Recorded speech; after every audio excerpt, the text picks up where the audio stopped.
Bonsoir à tous et bonsoir à toutes. Bienvenue sur votre plateau Entreproms pour une nouvelle émission hebdomadaire où bien sûr on va vous parler de l'économie. Mais avant que nous parlions d'économie, nous allons faire un petit tour pour se poser une question que moi personnellement je me pose. Y a-t-il un pilote dans l'avion? Puisque c'est une question très intéressante que l'on aimerait bien savoir, puisqu'il est impossible d'avoir concrètement de bonnes informations au niveau du ministère de l'Outre-mer. Ils ne répondent absolument à aucune question et du coup je me suis posé la question et j'ai été voir s'il y avait un pilote et que les Guadeloupéens se rassurent. J'ai retrouvé le ministre de l'Outre-mer, donc Sébastien Lecornu, qui est une véritable star sur les réseaux sociaux. Il est partout sur Google. Donc Sébastien Lecornu pour les élections sénatoriales travaille dans la droite. Sébastien Lecornu réélu, élu ou désélu, on ne sait plus trop. Sébastien Lecornu encore dans les élections sénatoriales. Enfin bref, Sébastien Lecornu est une véritable star. Après tout, son ministère n'a pas du tout besoin qu'il s'en occupe.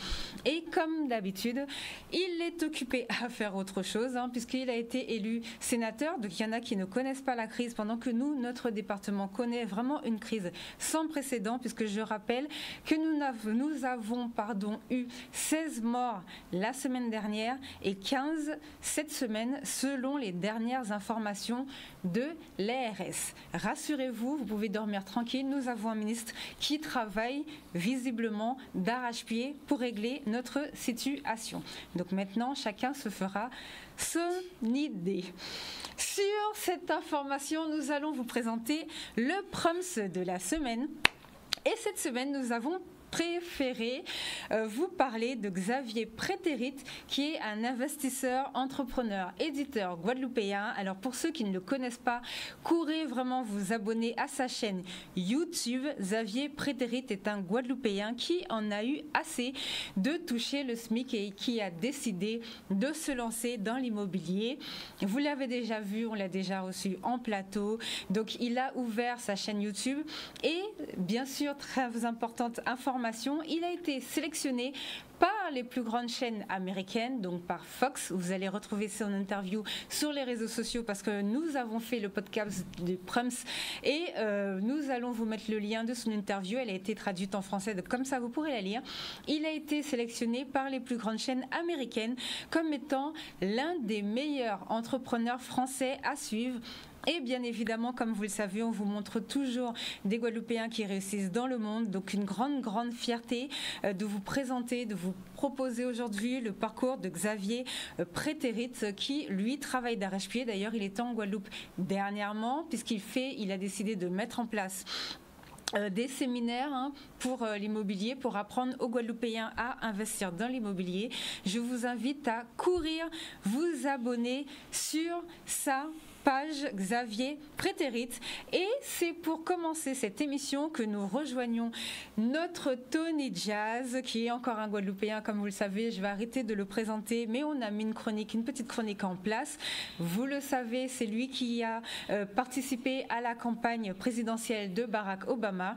Et sa phrase cette semaine est « La vie ne lui a pas donné ce qu'il voulait, elle lui a donné ce pourquoi il travaillait ». Donc ça, c'est une phrase de Tony Jazz que vous allez pouvoir bientôt retrouver bien sûr sur les réseaux sociaux, et c'est sur cette phrase que nous allons ouvrir l'émission avec notre intervenant du jour pour parler aujourd'hui de 15 jours de plus. Quel coût pour nos entreprises, combien ça va nous coûter? Donc pour en discuter avec nous avons Gabriel Foy sur notre plateau.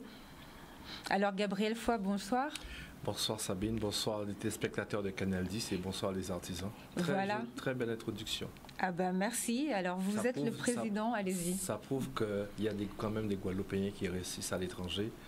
Il faut toujours mettre le côté positif en avant et jamais le négatif. Donc c'est une très bonne chose. Bravo à vous. Merci. Alors il y en a beaucoup, effectivement. Bon, après peut-être qu'on s'est vu régulièrement.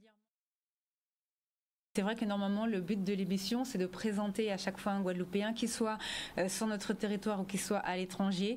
Et on peut présenter comme ça énormément. Moi, je ne sais jamais lequel choisir parce qu'il y en a beaucoup. Et là, c'était un parcours aussi qu'il fallait souligner. On doit en être fiers aujourd'hui parce que ça prouve que notre petite terre Guadeloupe est vraiment une terre de champions. Vraiment une terre de champions et surtout met en avant notre jeunesse, notre savoir-faire, notre force. Et voilà, Xavier Prétérit, effectivement, que je l'ai aperçu il y a quelques mois de cela. Aujourd'hui, qu'il est un des meilleurs, c'est un leader, bravo. En 4 ans. En 4 ans, ça prouve qu'encore une fois, qu'on a ce savoir-faire, on a cette gêne-là qui nous permet d'aller plus loin. Et c'est pour cette raison que même dans le monde artisanal, on doit faire pareil. Et je remercie beaucoup Canal 10 de mettre en avant ces jeunes. Nous devons faire la même chose, mettre en avant le monde artisanal qui réussissent. Et il y en a qui réussissent dans ce pays, et c'est pour cette raison que nous allons bientôt mettre en avant les métiers qui réussissent pour véhiculer un message positif à nos jeunes, pour leur dire, voilà, ce monsieur, il a réussi, voilà ce qu'il a aujourd'hui, donc vous pouvez être aussi comme lui demain matin. Donc vous devez être fiers et nous devons être fiers de nos champions. Bon c'est très bien ce que vous nous dites. On commence très bien cette émission. Alors avec vous tout à l'heure, on va partir à Marseille pour rencontrer Lad Dior. Bonsoir. Bonsoir. Bonsoir. Ça va? Comment ça se passe? Bonsoir la Guadeloupe et les téléspectateurs. Bonsoir. Bonsoir. Très bien, et vous? Oui. Alors est-ce que vous pouvez vous présenter rapidement? Oui, je m'appelle Lad Dior, je suis de Marseille, j'ai 37 ans et voilà, je gère une petite chaîne YouTube, tout simplement, tranquille, à Marseille, et je travaille dans une cantine d'entreprise, dans une grande entreprise. Voilà. D'accord, alors tout à l'heure on va faire un point avec vous au sujet de la crise à Marseille, parce que comme on sait, les Marseillais sont un petit peu comme nous, ils ont commencé à mettre en place une mobilisation, donc on va suivre un petit peu cette mobilisation. Est-ce qu'avant qu'on revienne sur la prise, vous pouvez nous expliquer la situation actuellement et savoir ce qui s'est passé ce week-end? Le gouvernement, ils ont décidé de fermer tous les restaurants, tous les bars. Et du coup, les entrepreneurs ont décidé de faire une manifestation et de bloquer le Prado Carénage. C'est un axe autoroutier qui traverse toute la ville. Et en fait, ils ont décidé de faire le passage gratuit pour tout le monde. Voilà, tout simplement. D'accord, on va en parler tout à l'heure. Donc avant ça, on va commencer avec vous pour savoir un petit peu ce qui se passe sur le territoire. Et tout à l'heure, on ira faire un tour à Marseille pour vous expliquer un petit peu ce qui se passe aussi là-bas. Alors, avez-vous eu des contacts avec le ministère de l'Outre-mer? Alors, ça tombe bien, effectivement, pas plus tard que hier, nous étions en visioconférence pour l'Assemblée générale nationale. Et il y avait le DGE, il y avait un représentant du ministre de l'Outre-mer que nous allons rencontrer par visio à la mi-octobre pour la réunion Outre-mer, la COEREMA des chambres des métiers d'Outre-mer. Et à cette occasion, il y aura la présence effectivement de M. Lecornu et ses services. Ah, quand même? D'accord, c'est intéressant de le savoir. Est-ce que vous pouvez nous faire un point de situation par rapport à ce que vous constatez en ce moment en Guadeloupe pour nos entreprises? Alors, encore une fois, c'est vrai que le Covid ne nous laisse pas tranquilles. Oui. Nous devons respecter les consignes, les mesures barrières, parce qu'aujourd'hui, encore une fois, c'est des entreprises qui souffrent. Encore une fois, c'est des restaurateurs, c'est des hôteliers, c'est des barman. Mais je dirais même pas que c'est eux seulement, c'est tout le monde. Parce que le poissonnier, le pêcheur ne peut pas vendre. Le boulanger ne peut pas vendre son pain. Le maraîcher ne peut pas vendre. Donc c'est une économie, c'est tout le monde qui souffre aujourd'hui. Quand un restaurant ferme, c'est une multitude de petites entreprises qui souffrent. Et c'est pour cette raison que, il y a des restaurants qui sont fermés pour 15 jours, l'économie est en berne pour 15 jours. Vous voyez la circulation un petit peu dans Jarry où ça s'est un petit peu calmé. Donc aujourd'hui, nous étions encore à Basse-Terre ce matin, nous voyons un petit peu la tristesse des gens qui disent quand est-ce que ça va s'arrêter? Mais nous devons rester tous solidaires, passer ce cap, se serrer les coudes et nous attendons un signe fort de l'État. Et c'est pour cette raison que dès la mi-octobre, je dirais très clairement au ministre des Outre-mer, que faites-vous pour nous accompagner encore plus? La seule chose que nous demandons aujourd'hui, encore une fois, c'est la suppression des charges sociales et fiscales. Nous ne demandons pas de prendre nos charges qui n'ont pas été payées depuis l'an dernier. C'est depuis la pandémie. Pour la période. Parce que nous avons des entreprises qui n'ont pas pu faire de chiffre d'affaires, mais qu'aujourd'hui, l'URSSAF et les impôts demande à fonctionner quand même. Voilà, que les charges soient payées. Donc, les entreprises n'ont pas fait de chiffre d'affaires et c'est ce qui est remonté souvent. Concernant le PGE, je dirais même à la limite, c'est même plus d'actualité parce que les gens ne veulent pas entendre parce qu'ils n'ont pas de visibilité. Mais c'est normal, c'est un prêt, le PGE. C'est un prêt. Donc, ceux qui ont fait le prêt, il faut savoir que dans 5 mois, il faut le payer. Oui. Et pourtant, la crise est là toujours. Voyez. Donc, et c'est pour ça que nous avons insisté au service de l'État pour leur dire, mais vous nous mettez un PGE en place pour 1 année minimum, et si vous ne pouvez pas le rembourser, c'est 5 ans. C'est pas suffisant. C'est pas suffisant parce que la crise, elle est là toujours. Donc, encore une fois, nous demandons au service de l'État, bon, c'est vrai que le préfet, nous étions en entretien avec lui hier en visio, ben, nous avons martelé cela et je pense qu'il prendra tâche à ce qu'on a dit hier pour faire avancer les choses et expliquer à l'État que voilà, il faut vraiment mettre la main à la poche pour aider les entreprises. Ben justement, c'était ma question de savoir comment s'est passée la réunion avec le préfet. Est-ce que vos questions, vos interrogations sont prises réellement en compte? Est-ce que vos propositions sont entendues? Quel bilan vous en tirez? Je suis très très satisfait. Vous savez, il y a un proverbe à créole qui dit souvent « c'est un bec pas en fal ». Oui. Moi, j'ai dit très clairement les choses en disant « préfet, écoutez, nous sommes dans une situation de crise. L'artisanat est en berne. Il y a des entreprises qui n'ont pas de perspective. Donc, voilà les chiffres aujourd'hui. Voilà la réalité. Nous avons des entreprises qui ont déposé le bilan, qui ont déposé leur carte et qu'aujourd'hui, qui fonctionnent dans l'illégalité. Et je lui ai dit qu'à ce jour, nous risquons d'avoir 56% d'entreprises qui vont être dans l'illégalité et 44% qui vont être dans la légalité. Il faut savoir que dans notre tissu économique, nous avons 17% d'entreprises individuelles.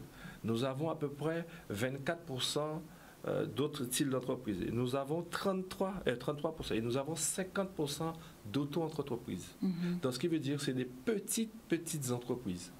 Donc, aujourd'hui, ces petites entreprises qui déposent leur carte, mais qui continuent à travailler, on va se retrouver beaucoup d'entreprises qui seront, comme on dit, dans le noir. Et aujourd'hui, moi, ma crainte, c'est que on aille encore plus loin dans ce cas de figure. Je l'ai dit au préfet hier soir que nous devons trouver des solutions ensemble et faire comprendre à l'État qu'il faut prendre en compte les charges sociales fiscales de ces entreprises pour les permettre de redémarrer.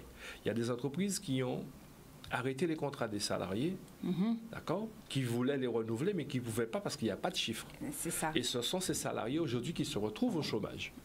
Alors, je dis au préfet, mais qu'est-ce que vous ferez payer? Que l'État paye ces gens qui restent au chômage pendant 6 mois, 1 an, ça coûtera plus cher à l'État que de mettre en place de mettre en place une aide pour ces entreprises et pour les empêcher justement de licencier ou de ne pas renouveler les contrats.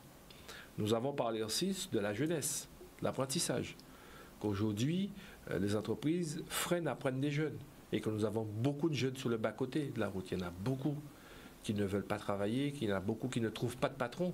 Donc, dans ce plan de relance, dans le plan de relance de l'économie, il faut que chacun se donne les moyens et de réussir. Mais je suis quand même assez optimiste en disant que nous savons trouver les voies et moyens pour sortir de cette crise et avec tout un chacun, les élus, les parlementaires, les maires, les chambres consulaires, aujourd'hui, personne ne peut naviguer individuellement. Tout le monde doit naviguer ensemble pour sortir cette Guadeloupe encore plus loin.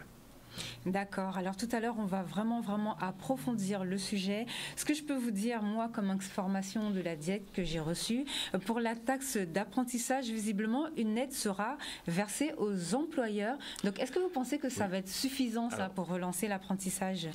La taxe qui est versée pour les employeurs, c'est très bien. C'est-à-dire que cette année, aujourd'hui, l'entreprise qui va prendre un jeune de 16 ans percevra une taxe, une aide en fait de 5 000 €. Oui. L'entreprise qui va prendre un jeune de 18 ans et plus jusqu'à 25 ans, il aura une aide de 8 000 € pour 1 année. Donc, ce qui veut dire qu'aujourd'hui, la première année, c'est tout bénéfice pour l'entreprise. Faudrait-il pas qu'aujourd'hui l'entreprise ait les moyens de prendre ce jeune? Et c'est ça, ce serait très bien ce dispositif. Moi, j'apprécie peut-être ça arrive un petit peu en retard, mais aujourd'hui, ce dispositif est là, c'est super. Donc nous devons, nous, aujourd'hui, à la Chambre des métiers, avec les agents, et aussi les maires, c'est pour cette raison que chaque mercredi, les élus et moi-même, nous allons à la rencontre des artisans pour leur dire, voilà aujourd'hui ce dispositif. Nous disons ça aux maires aussi, qu'aujourd'hui, tous les maires aujourd'hui, tout le monde veut travailler en mairie. Mais nous avons dit aux maires, à tous les maires où nous avons rencontré tous les mercredis, mais faites passer le message à ces jeunes qu'aujourd'hui, la voie, c'est des métiers manuels, c'est l'apprentissage. Et voilà aujourd'hui ce qui est mis en place comme dispositif. Aujourd'hui, la Chambre des métiers peut même prendre des jeunes s'ils n'ont pas de patron. Pendant 6 mois, le jeune, il vient à la Chambre des métiers et il va aller choisir, il va aller en entreprise pour voir si vraiment il s'adapte. Donc, il pourra faire plusieurs entreprises et il trouvera une entreprise qui pourra le garder au bout d'une année ou avoir un contrat de 2 ans. Ça aussi, c'est une nouveauté et l'État a mis en place ce dispositif pour accompagner. Mais comme je l'ai redit, on est en crise. Donc, nous devons trouver des solutions encore plus performantes pour confier et pour dire aux entreprises, jouez le jeu, parce que c'est l'avenir de nos jeunes aussi qui se joue aujourd'hui. D'accord, Boba, merci déjà pour cette première situation et on retourne à Marseille. Alors, bonsoir. Bonsoir. Alors, comment ça se passe à Marseille en ce moment? Dans quel état d'esprit sont les restaurateurs et qu'est-ce qui va être mis en place? Parce que visiblement, il y a des appels à manifester tous les samedis qui commencent à émerger. Est-ce que vous avez une information sur ce point et comment ça se passe pour vous? Alors, c'est clair et net que les gens ils sont mécontents parce que, bon, déjà, les restaurateurs, forcément, parce qu'ils ne peuvent pas travailler, ils ont des gens à payer.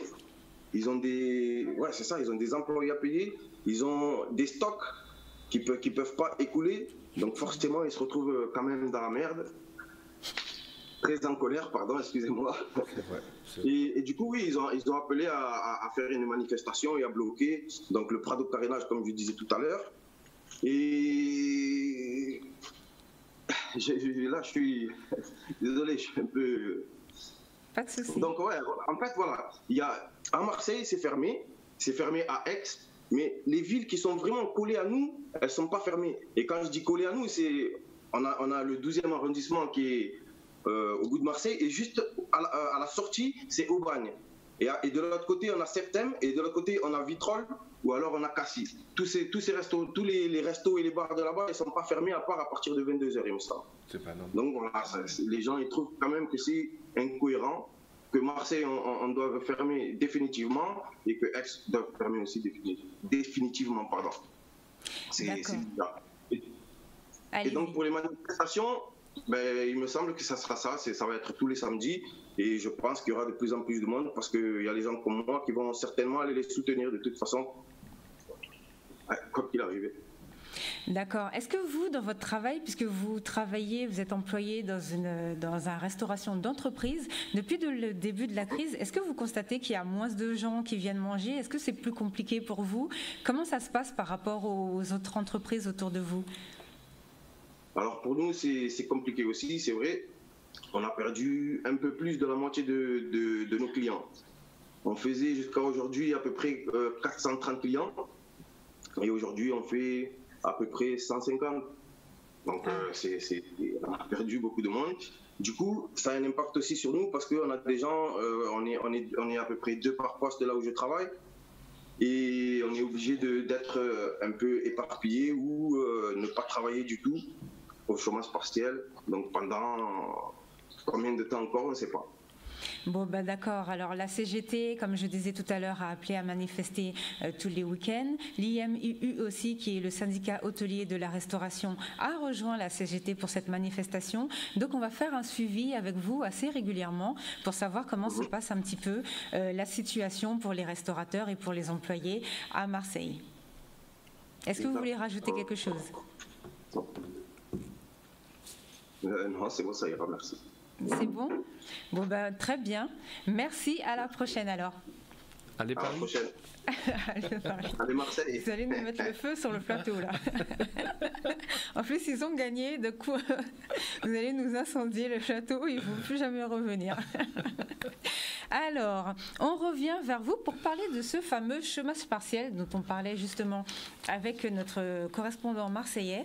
Qu'est-ce que vous en pensez, vous, de la manière dont ça a été mis en place? Comme je vous disais, on a eu un point de situation avec la DIEC la semaine... Avec M. Begayan. Voilà, exactement.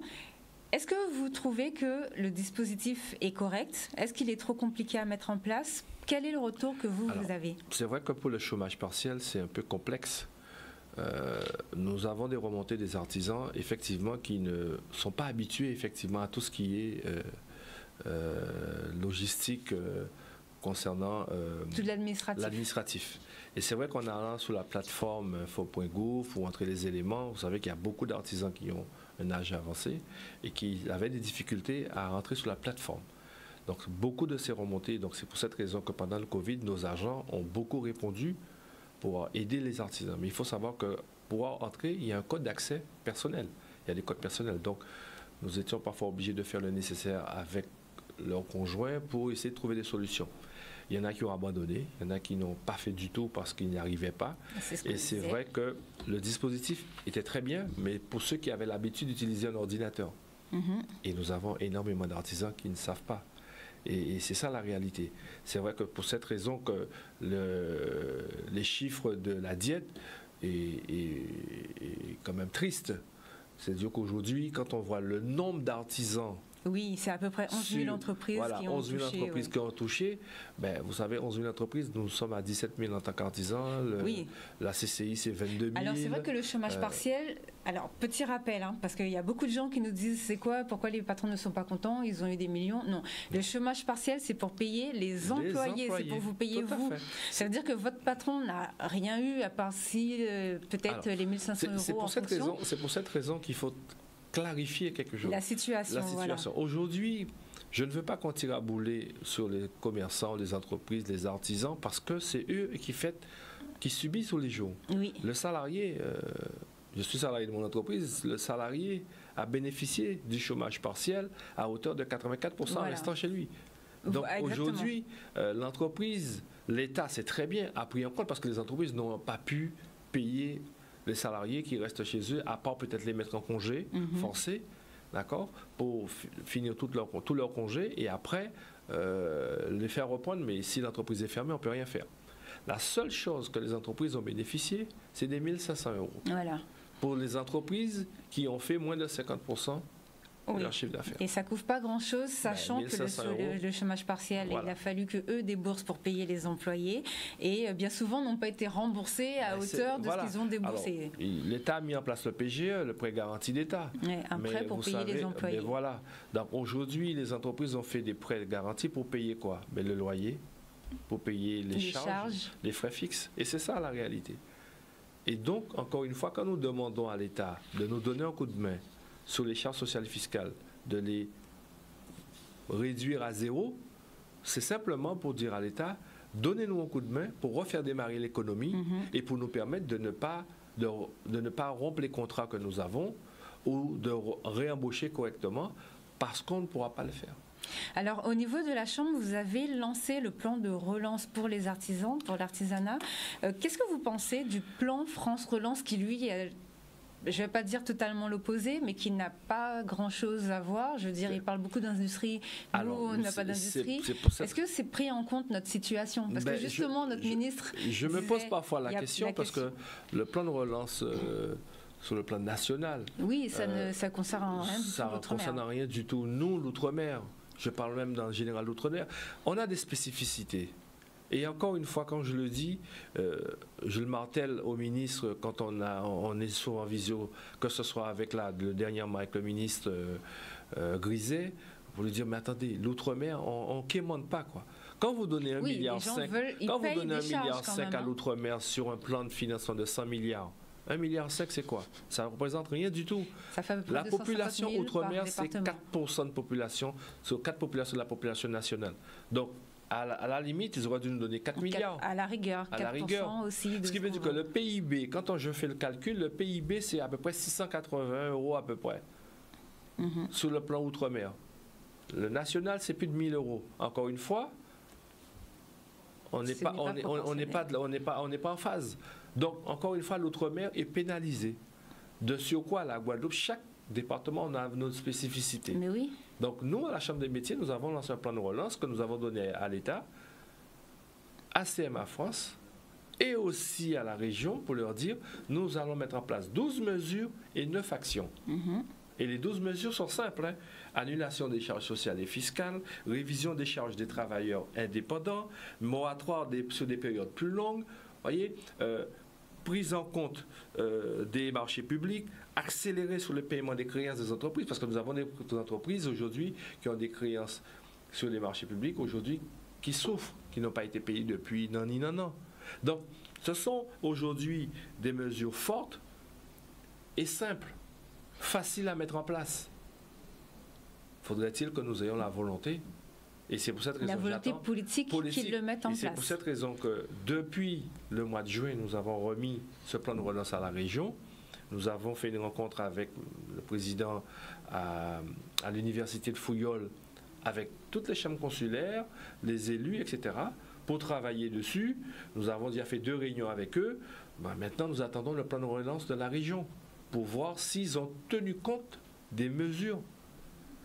Mais comme je le dis encore une fois, c'est ensemble que nous devons trouver des solutions. Alors justement, vous avez lancé, donc on a un visuel qui va s'afficher, un hashtag qui s'appelle #MaCMA chez moi. Donc c'est un concept que vous avez mis en place où tous les mercredis, vous allez dans une commune différente. Donc c'est pour ça que vous étiez à Basse-Terre aujourd'hui. Alors expliquez-nous ce que vous avez mis en place. Alors c'est vrai que nous avons décidé de mettre en avant l'artisanat et surtout défendre le monde artisanal. Trop souvent, nous étions vilipendés, discriminés, c'est ouais, l'artisan, ceci. Non. Tout un chacun, mon artisan et moi, c'est pour dire localement à la population, nous avons fait appel à des chanteurs, des politiques, des acteurs, tout le monde économique, pour leur dire, voilà, faites confiance à votre artisan, parce que c'est lui qui va pouvoir vous apporter un plus. Et le but aussi pour nous, c'était d'aller à la rencontre des artisans, d'être plus proche. Et depuis mon arrivée, c'est ce que j'ai dit à nos agents. Le but, c'est pas de rester dans un bureau et de répondre aux artisans, c'est d'aller sur le terrain, de voir. Et ils l'ont très bien compris. Et les élus qui m'accompagnent aujourd'hui, ils sont conscients des difficultés que les artisans. Nous avons rencontré un artisan à Basse-Terre. Il nous dit que ça fait 25 ans qu'il n'a pas vu un élu. Peut-être uniquement quand c'est la période politique. Je dis, mais pour l'instant, ça fait 5 mois que nous le faisons et nous continuons à le faire parce que nous devons être proches des artisans. D'expliquer un petit peu aux artisans ce que la Chambre peut leur apporter. Ce n'est pas uniquement venir faire une immatriculation. La Chambre peut accompagner les artisans, les aider à monter un projet. Ça ne coûte presque rien du tout. Leur dire, écoutez, la Chambre des métiers peut vous accompagner, de vous faire bénéficier du DARED, du DAOJ, de l'ARIS, des fonds européens. Donc, l'artisan ne savait pas, en fait, qu'il y avait tous ces dispositifs qui pouvaient être mis en place par la Chambre des métiers. Et c'est là aussi, c'est de faire comprendre à nos artisans, c'est leur chambre, qu'il faut qu'ils viennent à la Chambre pour se former, pour connaître et pour être meilleurs et plus performants et puis surtout être mieux organisés. Nous avons, le but aussi, c'est de dire aux artisans de se regrouper. Comment voulez-vous qu'un artisan n'arrive pas à répondre au marché public de sa commune, par exemple? Le maire demande de faire la route, ils ne peuvent pas répondre, le plus souvent peut-être c'est les gros qui répondent, les grosses entreprises. Pareil, nous leur avons dit, il faut s'organiser, mais la Chambre des métiers va vous aider à vous organiser pour justement répondre à des petits marchés de votre commune. C'est ça le but de la Chambre des métiers aujourd'hui, c'est d'être proche des artisans et de leur dire, vous avez les moyens, c'est votre maison, mais venez, rentrez, demandez les renseignements et on vous accompagnera.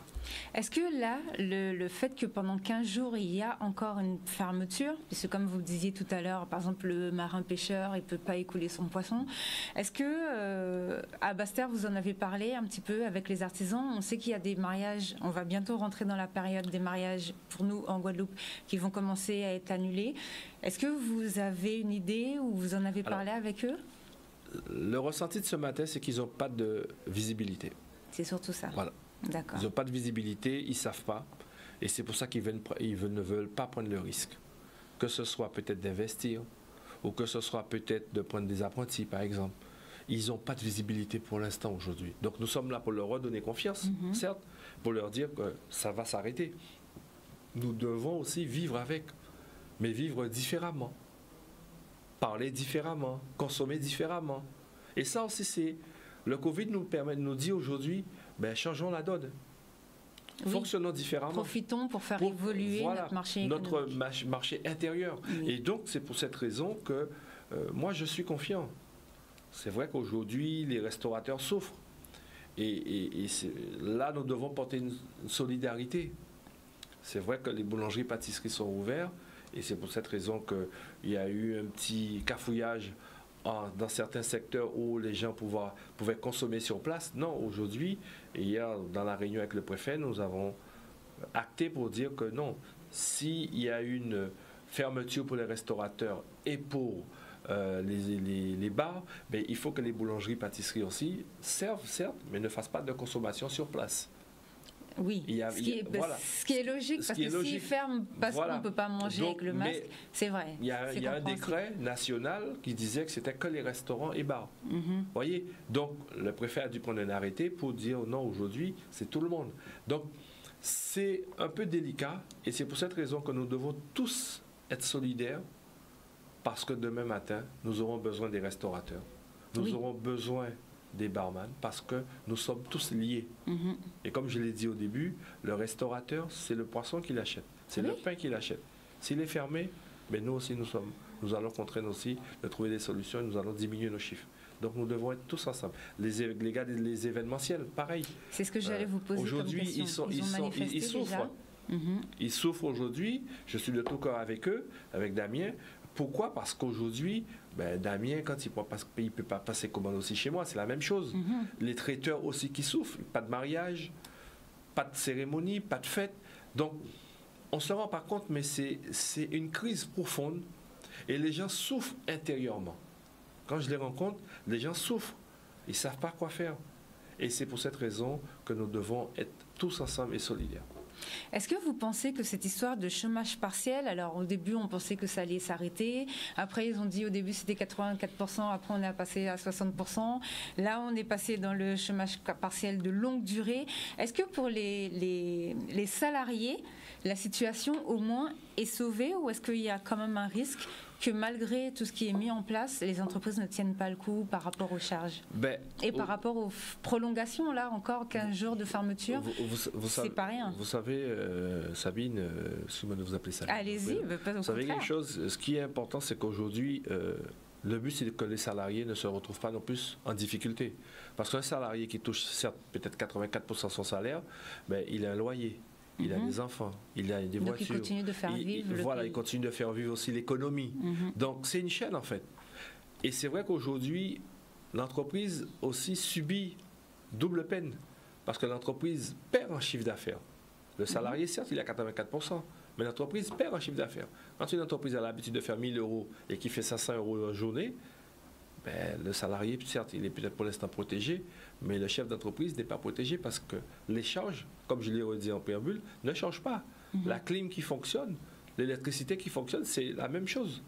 Mais le chiffre d'affaires est de 50%. Et c'est ce que vit aujourd'hui la plupart, voire toutes les entreprises de Guadeloupe. Moi, je parle des petites entreprises. Et donc, aujourd'hui, les 33% d'entreprises et les 17% d'entreprises qui sont individuelles, c'est ce que nous subissons aujourd'hui. Alors, est-ce que vous avez des informations ou des nouvelles choses qui ont été mises en place à nous faire passer pour les artisans? C'est vrai qu'aujourd'hui, pour les artisans, moi, ce que je dis, je parlerai beaucoup de l'apprentissage. Pourquoi? Parce que c'est l'avenir. Oui. Il faut sortir notre jeunesse dans le carcan d'aujourd'hui. Il faut donner confiance à cette jeunesse. Et donner confiance à cette jeunesse, c'est surtout de les prendre en apprentissage. C'est vrai qu'une entreprise qui est mal dans sa peau ne pourra pas prendre un jeune. Et c'est pour cette raison que je fais un appel solennel aux entreprises qui peuvent jouer le jeu. Prenez des jeunes pour les former. Ça peut être en fleuriste, ça peut être en boucherie, ça peut être en mécanique, ça peut être en esthétique, en boulangerie, en pâtisserie, tout ce que vous voulez. Prenez des jeunes, pour former la Guadeloupe de demain. Ne serait-ce qu'un jeune. Nous sommes à 17 000 entreprises, mais je ne parle même pas des 66% des entreprises qui n'ont pas de salariés. Je parle surtout aux 44% d'entreprises qui ont des salariés. D'ailleurs, ça va s'afficher parce que vous cherchez aussi des professeurs de maintenance en véhicule pour une nouvelle formation. Tout à fait. Et vous cherchez des jeunes, donc à la... Nous avons une demande en ce sens et c'est pour cette raison qu'aujourd'hui, nous avons des entreprises qui sont prêtes à jouer le jeu. Donc les jeunes aujourd'hui, venez vous former à la Chambre des métiers pour que demain matin, vous ayez un CFA performant. Nous avons lancé en début de semaine une formation de couture. Donc le département nous a envoyé 8 jeunes en insertion pour lancer la fabrication de masques. Bon, nous n'avons pas pu faire de communication dessus, dans la mesure que nous sommes en restriction par rapport au Covid. Notre intervenant l'a fait, vous en faites pas. D'accord, mais sachez qu'aujourd'hui, nous ferons une campagne dessus pour dire qu'enfin, nous avons réouvert le plateau technique de couture. Je remercie beaucoup la région et le département. Nous avons mis à disposition plus de 60 000 mètres carrés de tissu, d'accord, et d'élastique pour justement que ces jeunes-là confectionnent des masques et pour après donner à la région. Donc aujourd'hui, voilà notre philosophie, notre politique de dire faisons vivre la formation à la mode guadeloupéenne. D'accord. Vous avez d'autres informations que vous voulez nous faire passer ? Alors, concernant les informations, c'est effectivement, nous avons mis en place pareil le chèque artisan pays. Le chèque artisan pays, c'est, nous savons que les entreprises souffrent encore une fois, ben, c'est d'aller dans chaque commune, présenter via le CECAS de chaque commune, de leur donner un chèque, de leur dire de donner un chèque aux artisans qui souhaitent jouer le jeu pour, en fait, que l'argent reste de la commune pour les artisans. Comme ça, donc, la population est obligée d'aller acheter de l'artisanat. Ça peut être une mère de famille défavorisée qui n'a pas les moyens d'acheter du pain. Oui. Ben, avec un chèque artisan de 50 €, ben, elle peut acheter le pain chaque jour ça, chez cet artisan. Idée, ça, oui, voyez? Donc, ça peut être aussi cette même personne qui n'a pas les moyens d'aller chez le coiffeur. Pour la rentrée, ben, son enfant va aller chez le coiffeur avec ce chèque-là. Donc, les artisans qui jouent le jeu dans la commune, ben, l'argent reste de la commune dans le circuit communal. Donc, nous avons lancé, pour l'instant, nous avons 14 communes qui ont joué le jeu.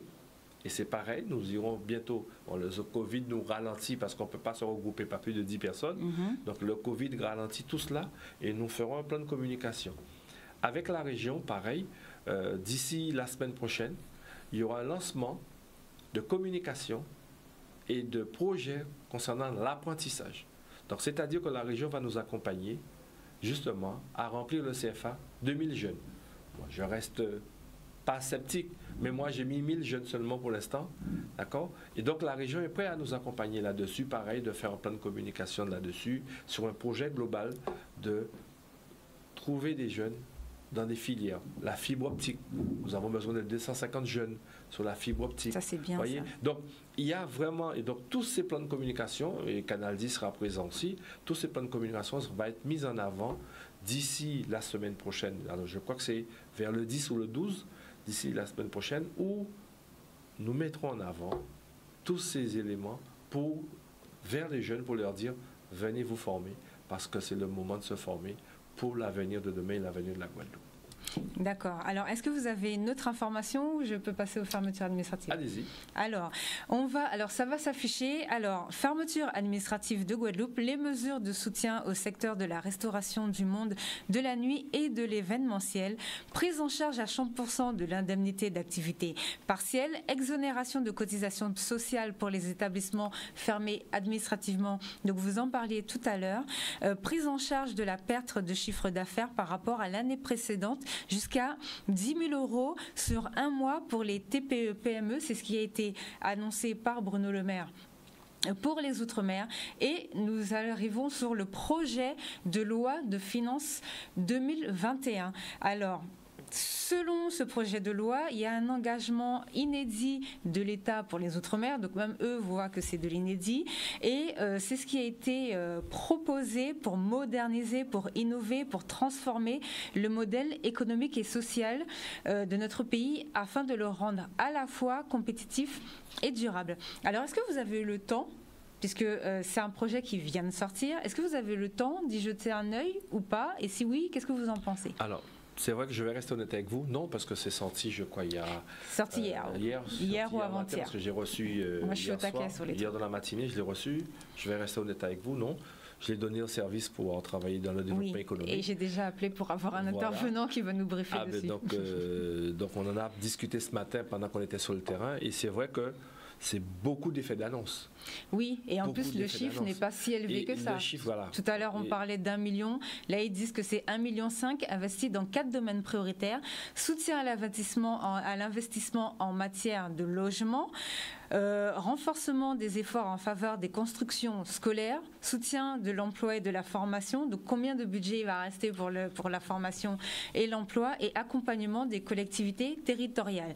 Sachant que le logement et les structures scolaires, c'était déjà à l'État depuis longtemps de s'en occuper. Donc concrètement, combien il va rester pour l'emploi, on ne sait pas. Ils nous disent avec des exonérations de charges sociales et patronales qui représentent 66% des crédits de la mission des Outre-mer.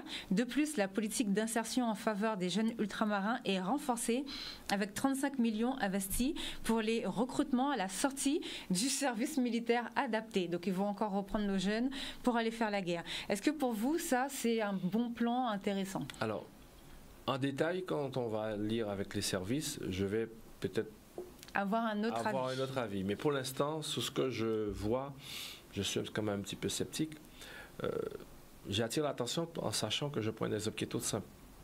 La Guadeloupe a perdu, en termes de taxes de frais de la chambre de métier, 480 000 euros. Et ça, c'était avant le début de la crise.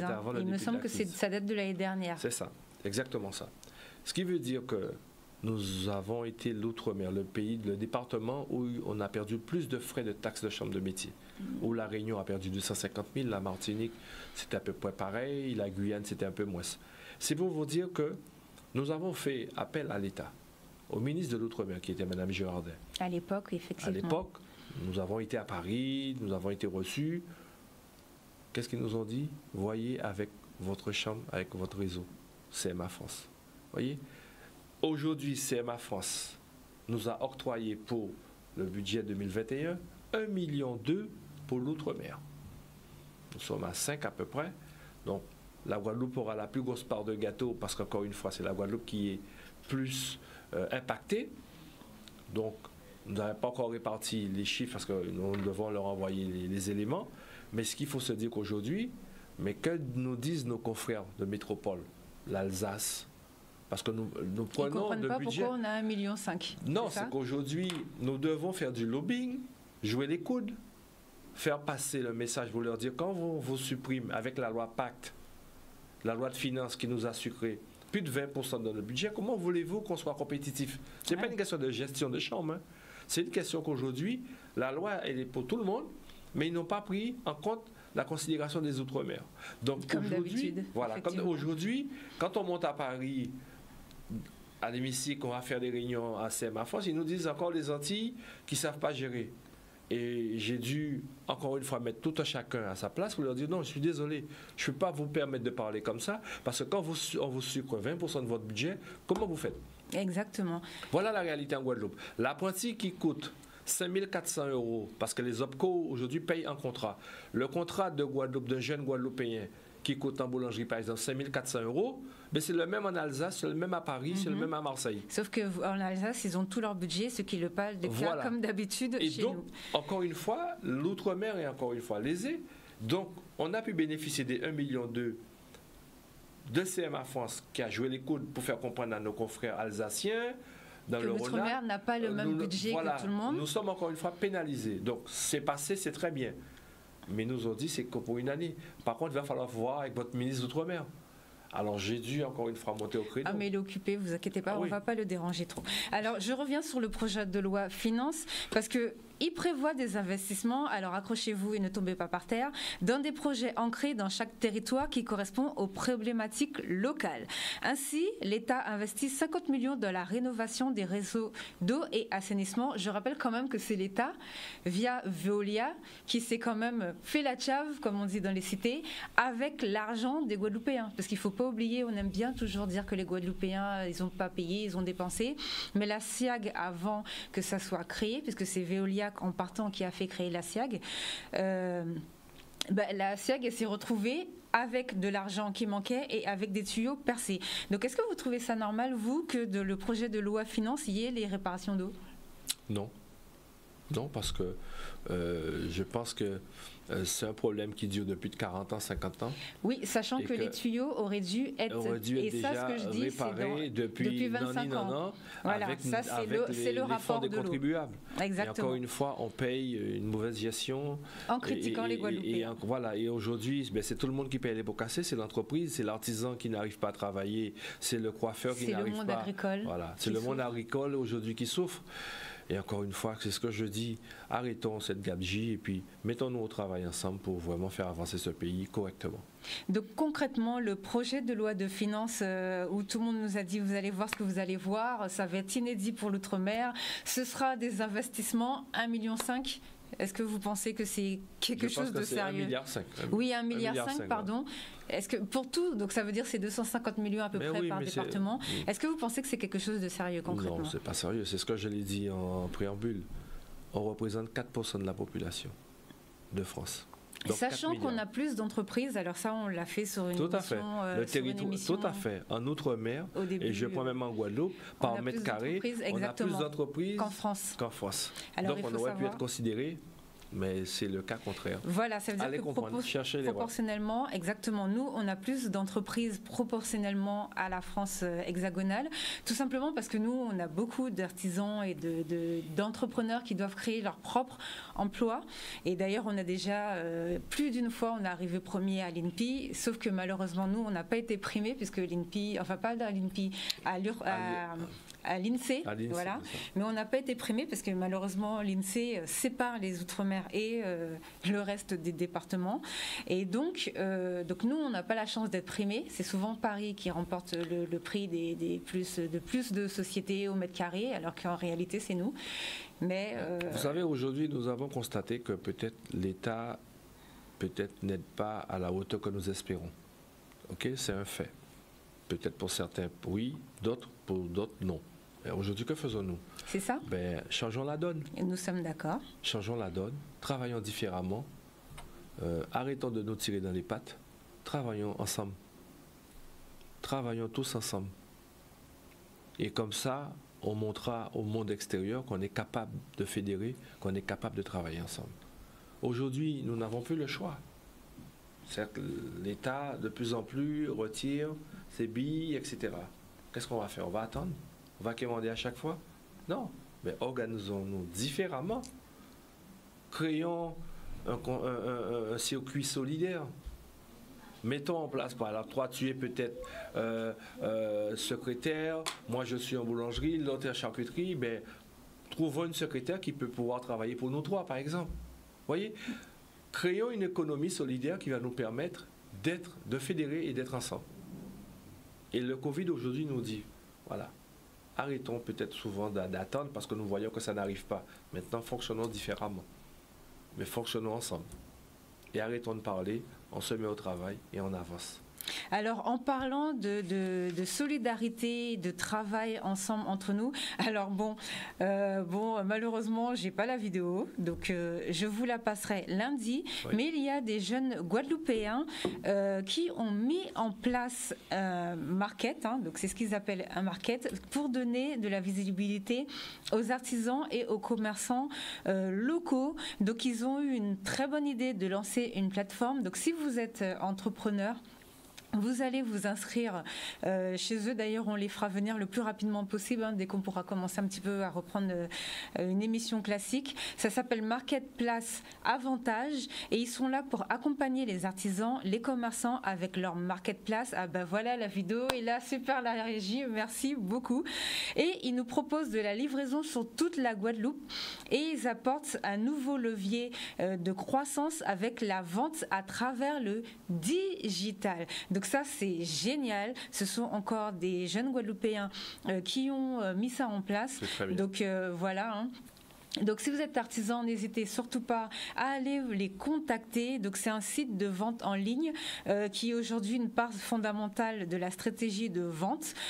Donc effectivement, surtout que maintenant, faut éviter d'aller dans les magasins, faut éviter de faire trop de choses. On essaye de limiter la circulation du virus, mais il faut bien que nos entrepreneurs vivent et il faut bien que nos entrepreneurs puissent faire rentrer de l'argent dans la caisse. Donc ça, c'est vraiment un très très bon levier. On essaiera de les recevoir vraiment le plus rapidement possible. Donc n'hésitez pas à aller consulter leur plateforme et à aller voir un petit peu ce qu'ils font. Ça s'appelle Marketplace Avantage. Donc on vous mettra tout ça comme d'habitude sur les réseaux sociaux, hashtag Entreproms. Décidément, il faut que je boive de l'eau de notre fameuse Miss qui est vraiment maintenant devenue l'égérie. Elle aussi, il faudra qu'on parle un petit peu d'elle. Donc elle est devenue une égérie pour l'eau. Donc il va falloir que j'aille boire un petit peu de cette eau-là tout à l'heure. Alors, est-ce que vous avez encore des informations à nous faire passer? Est-ce qu'on peut revenir rapidement sur le communiqué de presse que vous avez fait? Justement, vous en parliez tout à l'heure. Vous avez convoqué une assemblée générale. Oui, effectivement. Alors, expliquez-nous un petit peu ce qui se passe. Effectivement, comme chaque année, en général, on fait 2 assemblées générales à l'année. Mais il faut savoir qu'avec le Covid, nous avons pu repousser à chaque fois. Donc, hier, nous avons fait notre assemblée générale. Et tout, donc le quorum était atteint pour fonctionner.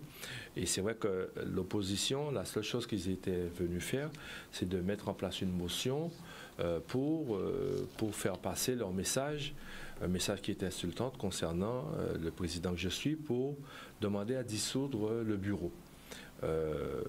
Moi, vous savez, ça fait 10 mois que je suis président, ça fait 10 mois que je n'ai pas de majorité de travail, mais nous fonctionnons, nous avons des résultats. Alors imagine ce que ça aurait été avec la majorité, j'imagine même pas. La Guadeloupe pourrait démarrer. Ah ben c'est très bien. On serait déjà sur la Lune là. Tout à fait. Et c'est vrai que peut-être pas sur la Lune, mais vraiment. On serait loin. Si là, tout ce que vous faites là, vous n'avez même pas une majorité pour le faire. Et c'est vrai qu'aujourd'hui, ces gens-là, ils demandent quelque chose que moi je ne peux pas valider, juridiquement qui n'est pas valable. Et ce qu'il faut savoir, c'est la décision de la préfecture, de l'État qui prendra sa décision de pouvoir dissoudre le bureau. Donc aujourd'hui, ces élus de l'opposition refusent de travailler systématiquement. Ils ont toujours refusé de travailler depuis 10 mois, je vous rassure. Et pourtant, depuis... C'est payé avec de l'argent public, ça? Vous êtes payé avec de l'argent public? C'est de l'argent public. D'accord, voilà. Donc ça veut dire que nous, on paye des impôts pour que des gens refusent de travailler et fassent tout un tas de signe-magri alors qu'on est en pleine crise. Vous avez tout compris. On peut les envoyer avec Sébastien Lecornu, peut-être. Ils pourraient passer leur temps ensemble à faire les stars. Je remercie quand même les élus qui sont avec moi, qui travaillent d'arrache-pied, qui se sacrifient chaque mercredi pour être sur le terrain. Et comme je leur ai dit, c'est pas la peine d'être à 25 ou à 20 pour ne rien faire, mais d'être une petite équipe et d'avoir un résultat. Et je mets quiconque au défi aujourd'hui, depuis 10 mois que nous sommes là, même quand le préfet a révoqué l'ancien président et qui n'a pas révoqué le bureau, c'est le même bureau qui est resté toujours depuis 10 mois, mais ce sont ces mêmes gens-là aujourd'hui. Les ennemis de hier sont devenus des amis d'aujourd'hui pour casser.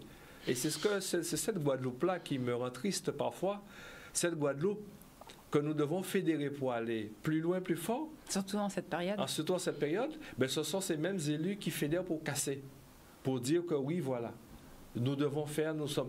Vous savez, la décision sera prise par la tutelle, qui est la préfecture, le service de l'État. C'est eux qui prendront leurs décisions pour savoir ce qui reste à faire. Moi, aujourd'hui, je suis un président légitime, je travaille, je fonctionne.